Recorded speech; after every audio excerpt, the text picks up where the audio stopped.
Hello bachcho, let's read this question.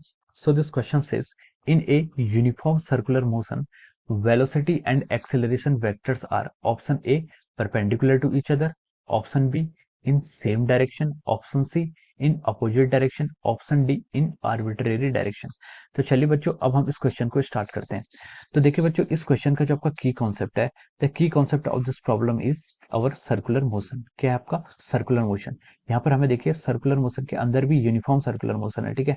तो चलिए इसका की कॉन्सेप्ट हमने क्या लिख लिया यहाँ पर सर्कुलर मोशन, ठीक है। सर्कुलर मोशन क्या होता है, देखिए सर्कुलर मोशन होता है आपका जब आपकी बॉडी का जो मोशन होता है वो एक सर्कुलर पाथ के अलोंग होता है, ठीक है। बॉडी का मोशन आपका किसी सर्कुलर पाथ के जब अलोंग होता है तब हम उसे क्या बोलते हैं, that will be considered as uniform circular motion, ठीक है। अब देखिए मान लीजिए आपके पास कोई बॉडी है जिसका मास m है, ठीक है। मास इंपॉर्टेंट नहीं है, ठीक है। ये आपका कोई बॉडी है, ठीक है, जिसका मास m है, मैंने ऐसे लिख लिया है, ठीक है। अब देखिए ये क्या कर रही है, सर्कुलर मोशन कर रही है, ठीक है, सर्कुलर मोशन कर रही है। इस सर्किल की आपकी रेडियस r क्वेश्चन में गिवन है, ठीक है। अब देखिए तो देखिए अगर कोई बॉडी आपका सर्कुलर मोशन करती है, सर्कुलर मोशन करती है तो उस पर एक सेंट्रिपिटल फोर्स ऑलवेज लगता है। कोई बॉडी अगर सर्कुलर मोशन कर रही है तो वहां पर क्या लगता है, आपका एक सेंट्रिपिटल एक्सेलरेशन हमेशा लगता है, जिसकी सेंट्रिपिटल फोर्स लगता है, जिसकी वैल्यू क्या होती है आपकी mv² r, ठीक है। v क्या होती है बॉडी की मूव वेलोसिटी की डायरेक्ट वेलोसिटी का मैग्नीट्यूड, ओके। तो ये हो जाता है, ठीक है। तो सर्कुलर मोशन जो हमारा की कॉन्सेप्ट है हम लिख सकते हैं कि circular motion is defined as when a body moves along a path which is circular in nature. Circular nature के पाथ में अगर मूव करती है तो आपका सर्कुलर मोशन हो जाता है, ठीक है।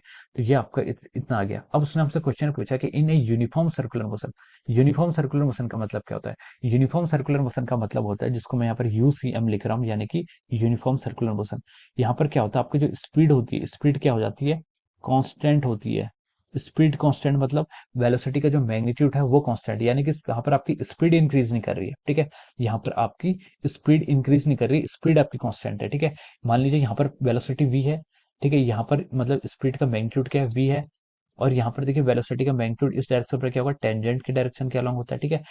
ये भी आपका क्या होगा, v होगा, ठीक है। देखिए एक सर्कुलर पाथ पर अगर मोशन करती है तो जो वेलोसिटी की डायरेक्शन होती है it will always be tangent to the path, ठीक है। मान लीजिए आपकी बॉडी किसी इंस्टेंट पर यहाँ पर पहुंच गई, ये ए पॉइंट है और ये आपका बी पॉइंट है, ठीक है। तो यहाँ पर अगर मुझे वेलोसिटी की डायरेक्शन बतानी है, इफ अगर मुझे यहाँ पर वेलोसिटी की डायरेक्शन बतानी है तो मैं इसके ऐसे टेंजेंट ड्रॉ कर दूंगा, ठीक है। ये tangent will give me the direction of the velocity, ये मुझे वेलोसिटी की डायरेक्शन बताएगा। अगर मैं यहाँ पर पॉइंट पे बोलूँ तो इस पॉइंट पर देखिए वेलोसिटी की डायरेक्शन ये होगी, ठीक है, टेंजेंट।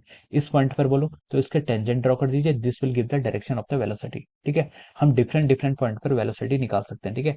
अब इस यूनिफॉर्म सर्कुलर मोशन का मतलब ये होता है कि इसकी स्पीड कांस्टेंट रहेगी, हर जगह पर इसकी स्पीड कांस्टेंट रहेगी, लेकिन वेलोसिटी तो चेंज होगी, क्योंकि वेलोसिटी में क्या होता है, स्पीड प्लस डायरेक्शन, और direction magnitude plus direction. Direction तो आपकी हर पॉइंट पर चेंज हो रही है, इसलिए आपकी वेलोसिटी चेंज हो रही है, इसका मतलब आपका ये एक्सेलरेटेड मोशन हो जाता है, ठीक है। तो यूनिफॉर्म सर्कुलर मोशन का मतलब सिर्फ इतना ही है कि यहाँ पर क्या लगेगी, आपकी स्पीड कांस्टेंट रहेगी, और स्पीड कांस्टेंट होगी तो इसके कारण यहाँ पर क्या आएगा, सिर्फ और सिर्फ आपका सेंट्रीपिटल फोर्स ही आएगा, ठीक है।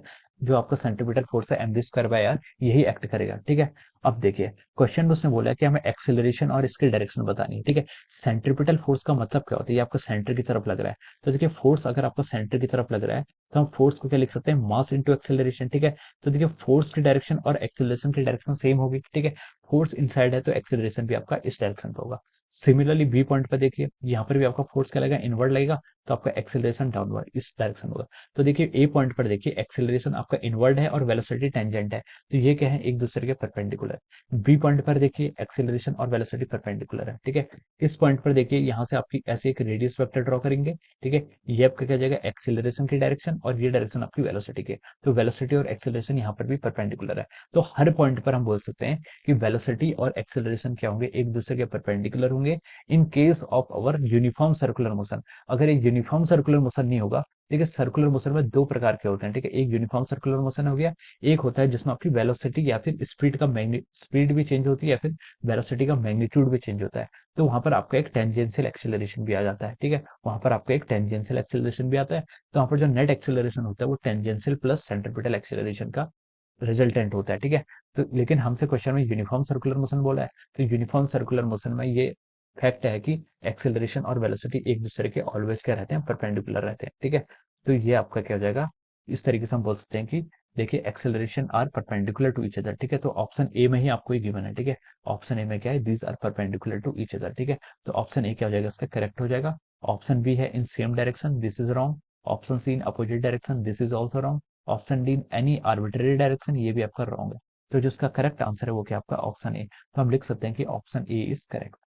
We can write down that option A is correct answer of this question. Okay, so this is a right answer, ठीक है, ऑप्शन ए को हम यहाँ पर टिक कर सकते हैं। So I hope you all understood this concept. All the best and thank you so much.